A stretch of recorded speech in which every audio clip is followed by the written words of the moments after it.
चीज़ का मुझे बहुत खुशी है कि मैं एक बहुत अच्छे इमेज के साथ बाहर आई हूँ।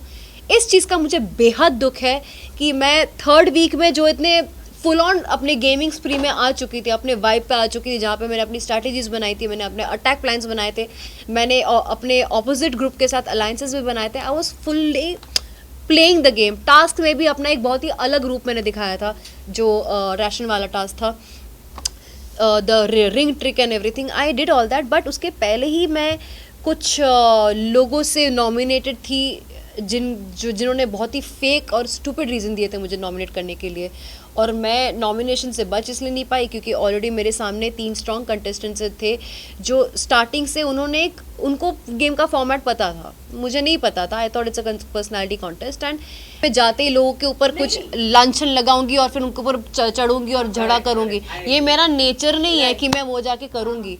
अगर मुझे पहले किसी ने ब्रीफिंग दिया होता कि नायरा ये गेम है अटैक का, आपको जाके ज़बरदस्ती इसकी पैंट लूज़ क्यों है, इसका वो क्यों लूज़ है, जाके मुद्दे बना के झगड़े करने होंगे, तो मैं 100% सोचती कि ये गेम मेरे लिए है कि नहीं। मुझे लगा था, मुझे बार बार बताया गया था कि ये आपको बिग बॉस नहीं देखना है ताकि आप ऑर्गेनिकली करो जो आपको करना है। एंड ऑर्गेनिकली आप जब किसी नए जगह पे जाते हो, आपको 1-2 हफ्ता लगता ही है आपके आसपास के लोगों को समझने के लिए और आपकी वाइब समझने के लिए, which was a very natural process.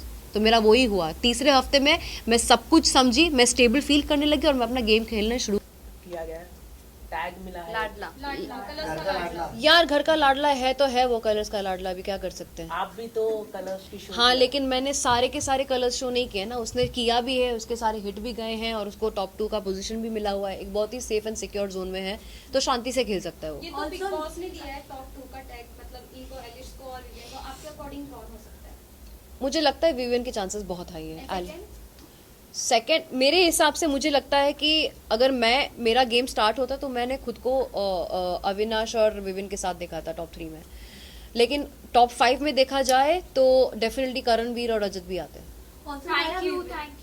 एक लास्ट क्वेश्चन है नायरा, एक अफवाहें उड़ रही हैं कि नायरा अगर घर से बाहर आई हैं कहीं ना कहीं उनकी पर्सनल चॉइस है क्योंकि उनका बहुत जल्द फिल्म आने वाला है। इसमें कितनी सच्चाई आप कुछ बताना चाहें? यार फिल्म आ रही है, वेब सीरीज भी आ रही है, बहुत सच्ची बात है, लेकिन वो सब जनवरी में आ रही है। मेरा कोई रीजन नहीं था बाहर आने का, ये एक रॉन्ग एविक्शन हुआ गया है, अनफेयर एविक्शन हुआ गया है मेरे साथ। Thank you so much. Thank you. सवाल उठाया था। ओके बोलो। उस पे ये कहना चाहती हूँ कि दोनों बच्चों की तरह लड़ रहे थे, दोनों ने एक दूसरे की इज्जत उतारी। उसने भी बोला कि तुम मुझ पे लाइन मारते हो, इसने भी बोल दिया कि तुम जूते की भी बराबर नहीं हो।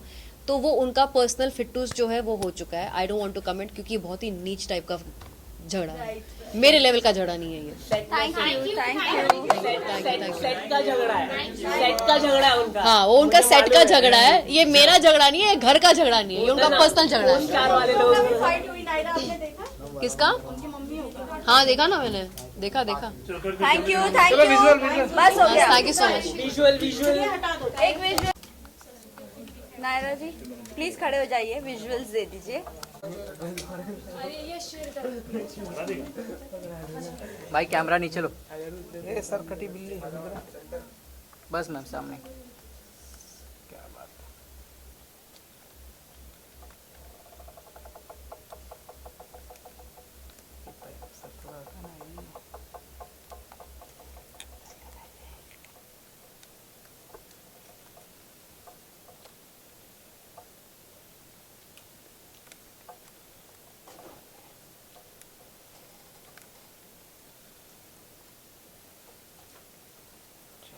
Thank you. अरे बात कर सकते हो मैम से खड़े खड़े। नहीं हो गया, बस आज के लिए इतना ही काफी है।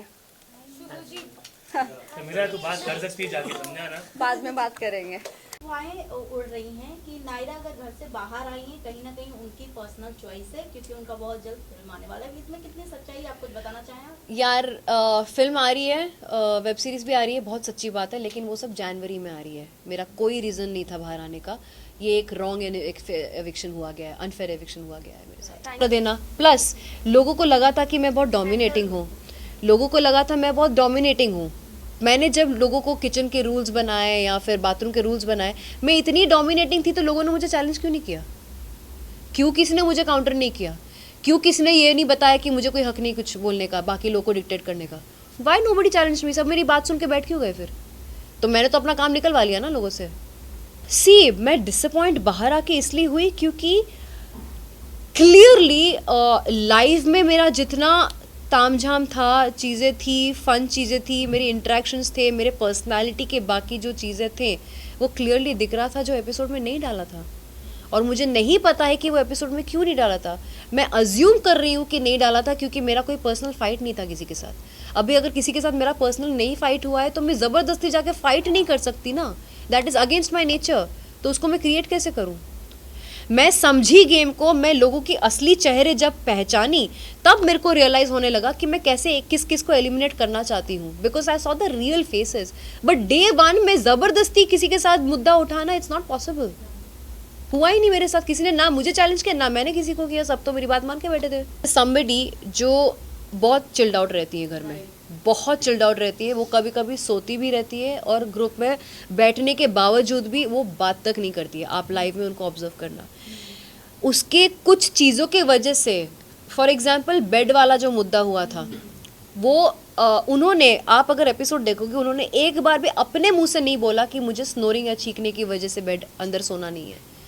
वो बोलने जा रही थी कि मुझे नहीं अंदर सोना है, तब किसी ने बोला कि हाँ वहाँ बहुत स्नोरिंग होती है, किसी और ने बोला था वो। तो उसने क्या किया, वो बेड बाहर सोना चाह रही थी लेकिन सामान अपना घर के अंदर ही रखना चाह रही थी, जिसकी वजह से विविन तड़प गया था। एंड विविन ने उसके ऊपर जब झाड़ा तब उसने काउंटर दिया। तो घर पे भी वो खुद से कभी अपना ओपिनियन नहीं देती हैं। आज तक जितने भी ओपिनियंस हुए हैं उन्होंने ओपिनियन नहीं दिया है। वो गई भी है तो लोगों ने उसको जाने बोला है कि आप बीच में मत पड़ो। एटलीस्ट मैंने चिल्ला चिल्ला के अपने कुछ कुछ ओपिनियंस दिए हैं। वो सिर्फ डिफेंस में ही अपना बताती हैं, डिफेंस में ही। वो पकड़ा था, गैस का पकड़ा था, शी वॉज क्राइंग। जब मैंने उसके ऊपर चिल्लाया, वो पार्ट तो चलो टेलीकास्ट में दिखाया नहीं, जब मैं उसके ऊपर चढ़ी थी कि तुम घर के साथ नहीं रहना चाहती हो, कोई बात नहीं, तुम्हें खाना रोकने का हक किसी को नहीं है, लेकिन एक कर्टसी होती है कि तुम हमसे बात तो कर सकती थी कि आरफिन भाई, नायरा, आप सब लोग, मैं आपके साथ अनशन में नहीं बैठना चाहती। मैं उस पॉइंट पर लड़ी थी उसके ऊपर, जो दिखाया नहीं गया था टेलीकास्ट में, जो मैंने देखा नहीं टेलीकास्ट पे है करके। कहीं ना कहीं ऐसा लग रहा था कि आपकी स्ट्रैटेजी नहीं थी, लोगों की सबकी स्ट्रैटेजी थी।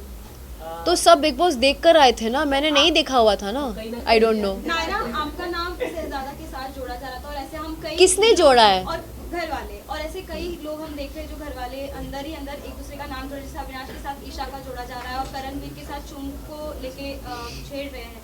तो आपको क्या लगता है कौन सा रियल कपल आने वाले टाइम में बनेगा, या फिर क्या फेक दिख सकता है, या बिग बॉस के लिए सब करते हैं? मुझे लगता है करण एंड चुम का हो सकता है, क्योंकि गेम के लिए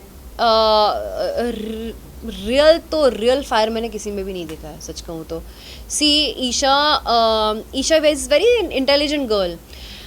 रजत जैसा बंदा जो लड़कियों के साथ इजीली फ्रेंडशिप नहीं करता है, वो उसको भाई बहन का रिश्ता उन्होंने ऑलरेडी इस्टेब्लिश कर लिया एंड बहुत स्ट्रॉन्ग है। रजत बिलीव्स इन हर, जबकि बाहर से हम सब ने देखा है कि Isha has a point of view and a negative point of view for everybody.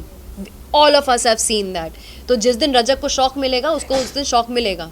Bollywood industry की हर खबर और नई वीडियोस देखने के लिए फेसबुक पर लाइक, इंस्टा पर फॉलो और यूट्यूब पर तड़का बॉलीवुड को करें सब्सक्राइब।